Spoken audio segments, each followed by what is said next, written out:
Next speaker, Professor Dr. Wael Misbah, and his presentation will be about anesthetic management for deep brain stimulation. Thank you. Thank you, Sam. Thank you, my colleague. It's an honor for me to be present here for this lecture in movements model. We will talk about anesthetic management for deep brain stimulation. Deep brain stimulation is used for treatment of patients essentially with Parkinson's disease, but the indication of deep brain stimulation has much been expanded to include more indication like essential tremors, dystonia, certain psychiatric conditions, obsessive compulsive disorder, epilepsy, chronic pain, Alzheimer's disease, and multiple sclerosis. Of course, not all these indications are FDA approved, but still have a rule. Deep brain stimulation, as all literature, replace lesion procedure, but as we hear now from Dr. Spellman, it's not replacing lesion procedure. The lesion procedure still have a rule up to this year, and but deep brain stimulation has some advantage over lesion procedure, as it is reversible. We can remove electrode and have reversible changes, not like a lesion which may have irreversible cerebral effects. And the option of bilateral stimulation is more effective with deep brain stimulation, not a lesion procedure. And the ability to titrate the stimulation and adjust stimulation post-operatively also has advantage, and safety and long-term benefit of deep brain stimulation are well documented. The primary target site evaluates patient symptoms and diagnosis and includes subthalamic nucleus, the global spinal internal, and the ventrals intermediate nucleus of the thalamus. Deep brain stimulation simply consists of a lead which is inserted in the target sites inside the brain. Thin lead in thin insulated coiled wire, each ending in 1.5 millimeter electrode, and this electrode is attached to extension line. This extension line is an insulated wire and connects the lead to the neurotransmitter, neurostimulator, which is like a pacemaker-like device, and is involved in subcutaneously infraclavicular region usually.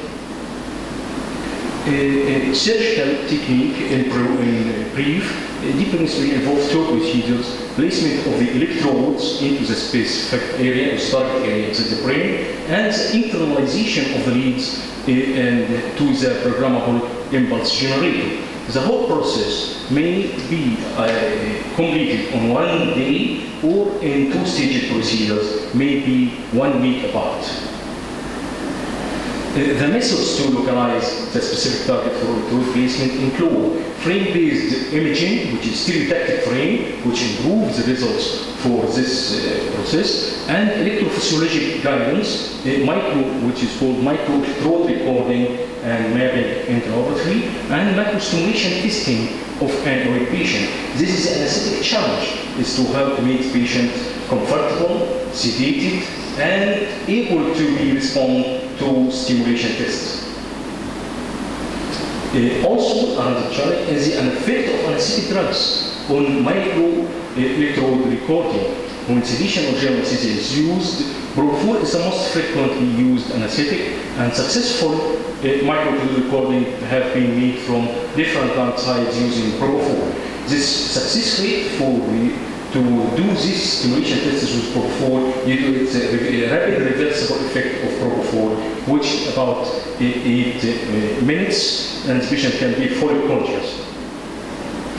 This study shows that the firing rate in global spinal internal nucleus were substantially decreased and long pauses were present. So the nature of micro-electrode recording is different under anesthesia with propofol also, but it returns to normal after surgery of its effect and a rapid reversibility. The effects during anesthesia with desflurane, studied by Chingra in 12 patients with dystonia and 6 patients with Parkinson's disease.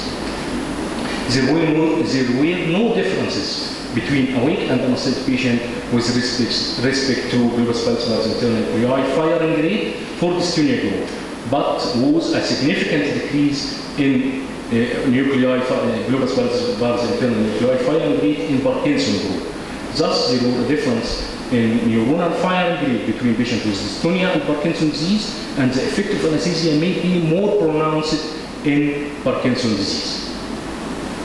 The ability to obtain micro recording from STM nuclei during anesthesia has been more successful with use of short-acting anesthetic drugs and use of very easy to be reversible anesthetic drug. There is limited information regarding the effects of anesthetics on VIM nuclei. Effects on anesthetic drugs on microstimulation or clinical stimulation test, which is performed intraoperatively. Clinical stimulation testing to observe the clinical benefit and adverse effect of deep brain stimulation. This requires an awake and cooperative patient. The effects of conscious sedation may be minimized if short-acting drugs are used and stopped well before testing. General anesthesia interferes with the clinical benefit of deep brain stimulation by suppression of the clinical symptoms, such as tremors and rigidity, and also the patient cannot report subjective effects like paresthesia or abnormal motor activity associated with stimulation of adjacent structures. Anesthetic management, perioperative evaluation, there is many challenges for the anesthetist. Successful treatment with deep brain stimulation, as we hear from Dr. Spellman, proper patient selection, and a multidiscrepancy team, not neurosurgeon alone, not psychiatrist alone, not but all work as teamwork, neuroanesthetist, neurosurgeon, neurophysiologist, and psychiatrist. Anesthetic consideration, patient-related consideration, primary disease, Parkinson's disease, dystonia, essential tremor, chronic pain, epilepsy, and a combined comorbid condition of the patient and of the disease, age, their children or elderly, appropriate projection selection and preparation, polypharmacy, and altered pharmacokinetics and dynamics, potential drug interaction, and medication of state, which may cause worsening of symptoms. Procedure-related consideration, different location of patient care. For example, magnetic resonance imaging, most of these patients cannot do magnetic resonance imaging without sedation and even without general anesthesia because of vigorous movement and rigidity. They cannot do MRI examination except with anesthesia.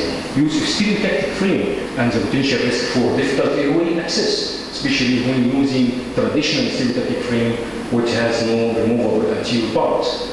Positioning of the patient may be difficult, especially with severe dystonia, operating room and difficult movements over dystonia.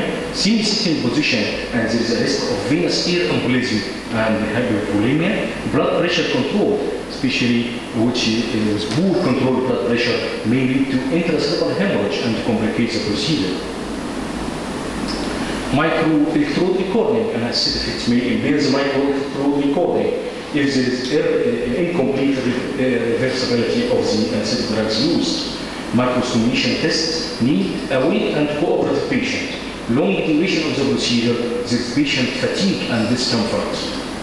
Complication like airway obstruction, seizure, neurologic deterioration, and hypertension. These specific considerations, for example, Parkinson's disease, hemodynamic instability, hypovolemia, orthostatic hypotension, and autonomic dysfunction, pharyngeal, laryngeal dysfunction, predispose the patient to aspiration pneumonia and the risk of laryngospasm, respiratory complications due to restricted lung disease and poor cough, dysphagia, poor nutrition, depression, and dementia, which, if severe dementia, will contraindicate the process. Dystonia, hemodynamic instability, hypovolemia, laryngeal dystonia, increasing laryngospasm, and spasmodic dysphonia, poor communication with the patient intraoperative, poor nutrition. Essential trauma may have bradycardia and cardiac arrhythmia from treatment with beta blockers, epilepsy, developmental delay, seizure, medication, altered pharmacokinetics and dynamics, drug and drug interaction. Anesthetic technique to facilitate intraoperative neurophysiologic mapping and or clinical testing, we may use local anesthesia and motor anesthesia care, which is a preferred choice if available to do. If not available, we will do another form of conscious sedation during parts of the procedure when testing is not performed. But general anesthesia may be needed, especially patients who have irrational fear of awake surgery and chronic pain syndrome, severe off-medication movement, severe dystonia and cholecystosis, young pediatric population will have to receive general anesthesia. The second stage of the procedure, internalization, is usually performed with general anesthesia, and there is no harmful effect for general anesthesia as testing process is ended. Monitored anesthesia care, stereotactic frame is usually placed on the patient's scalp with the use of local anesthesia, either by infiltration anesthesia at the pain sites or scalp block. Local anesthetic are frequently used, bupivacaine, ropivacaine, and lidocaine with or without epinephrine. This is stereotactic frame and electrode driver. Complication of local anesthesia includes seizure, respiratory, and cardiac arrest. Standard anesthesia monitors like ECG, non-invasive maternal pressure, oxygen saturation, and inhaled carbon dioxide must be applied to all patients. And invasive blood pressure monitoring may be indicated for blood pressure control, especially when it is poor control pre-operatively. Supplemental oxygen is needed. Proper position of the patient is very essential, as the patient on the operating table is an important step to ensure maximum comfort and cooperativeness of the patient, especially for the awake patient. And the process is long, time-consuming, and patient may feel discomfort. Special treatment modalities to improve this process, such as physiotherapy, massage for the patient, small doses of levodopa, and intrathecal hydromorphone is more comfortable to the patient.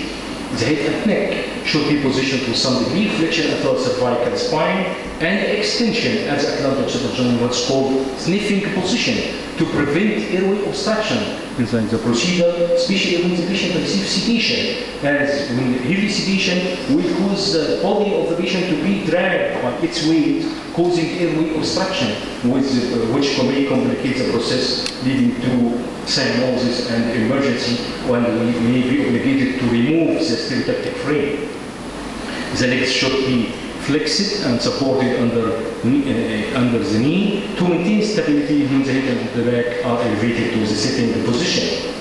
Patient with obstructive sleep apnea may need continuous positive airway pressure therapy intraoperative. The face mask need to be placed before the head frame, and the patient continuous positive airway pressure machine should be readily available. Clear plastic wraps to allow to see the patient and allow communication with the patient. Conscious sedation in some institution, for some patients, conscious sedation is used, especially during the opening and closure of the procedure. Frequently used drugs, midazolam, propofol, opioids, fentanyl, remifentanil, and dexmedetomidine. But benzodiazepine is discouraged to use because of its GABAergic effect, and propofol has been widely used. Propofol has been widely used, and it is the most popular drugs used, but actually dexmedetomidine is a most ideal drug which has to be used.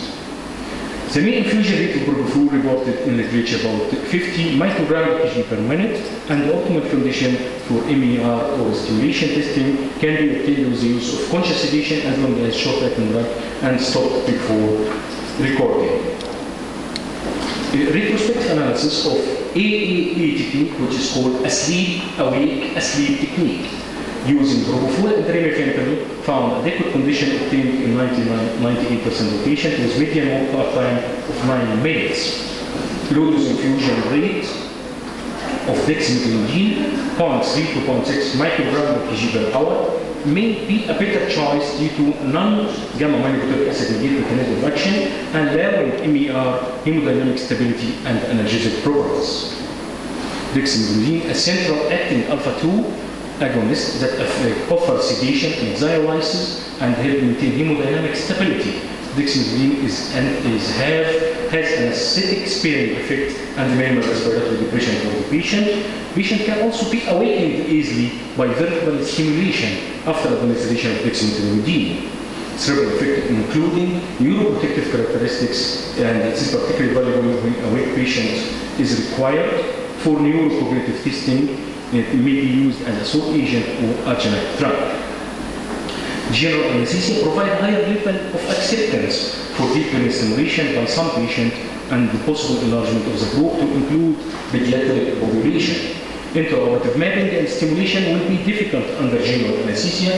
There is no prospective randomized blinded studies to compare the clinical outcome with that of an IOE patient. There is a few reports in the literature with general anesthesia for deep brain stimulation. A study in Yanda in a case control study of 25 patients compared nitrous sevoflurane opioid technique versus local anesthesia, found that general anesthesia in patients with Parkinson's disease didn't adversely affect post-operative improvement in motor and daily activity scores except for off-medication bradykinesia. And a year later, Lynn found that this fluorine anesthesia allowed adequate MER for successful deep brain stimulation anesthesia. Thus, deep brain stimulation and insertion under general anesthesia is possible with careful titration of anesthetics and with the use of limited electrophysiologic mapping. Some centers use that routinely perform deep brain stimulation insertion under general anesthesia don't conduct any form of stimulation testing in the operating room, but confirm the location of the implanted deep brain stimulation electrode with MRI, which is maybe available in some centers in intraoperative room. A perioperative complication will be discussed by the next my colleague, Dr. Assam. In brief, intraoperative incidence of adverse effect about 7% seen in 158 cases reviewed by Khatib for deep brain stimulation under sedation with propofol and dexmedetomidine. These were coughing, sneezing, aspiration, pulmonary edema, counter behavior, agitation, confusion, bronchospasm, angina, and intracranial hemorrhage. In another study, the intraoperative complication were noted 60% of cases, and the most frequent complication were seizure and hypertension. Airway compromise is an important consideration with the conscious sedation, and all facets for difficult airway and supraoperative devices, namely laryngeal mask airway and IG, must be readily available in many sizes to prevent airway compromise and emergency. Patients with Parkinson's disease may have pulmonary dysfunction. Other complications like hypertension, which is exposed to intraoperative hypertension and intracervical hemorrhage, can be related to poor preoperative control, patient stress and anxiety during the procedure, and can be secondary to other events. Orthostatic hypotension may result from Parkinson's disease itself or anti-Parkinsonian medication and might be further aggravated by vasodilating effect of anesthetics and perioperative hypovolemia. Other risk cardiovascular complications include venous embolism, which may be disastrous and dangerous complication, and this is predisposed by the sitting position and hypovolemia of the patient, and the patient should be aerovolemic at least, but also prevent overhydration of the patient to avoid application of urinary catheter. Tension pneumocephalus and deep brain stimulation may cause neurologic complications during or after the procedure. Anesthetic consideration for patient with deep brain stimulation implant. If the patient has deep brain stimulation electrode, there is special precaution with ECG, slow wave diaphragm, which is contraindicated, electrocautery, which may cause thermal brain injury if transmitted to the electrodes, pacemakers, which may be cross interaction between the pacemaker and the neurostimulator, external and implantable cardioverter and defibrillator. Furthermore, is a safety of the deep brain stimulation device in patient undergoing MRI investigation and electroconvulsive therapy must be a concern. Conclusion, most of the recent studies recommend use of low-dose dexmedetomidine and remifentanil along with the scalp block for adequate sedation and analgesia with least interference to micro-electrode recording, early recovery, and less perioperative complication. However, general anesthesia may be required for a specific group of patients, such as increased anxiety for aortic surgery, chronic pain syndrome, severe movement due to off-drug state, severe dystonia, and choreoacidosis. Thank you.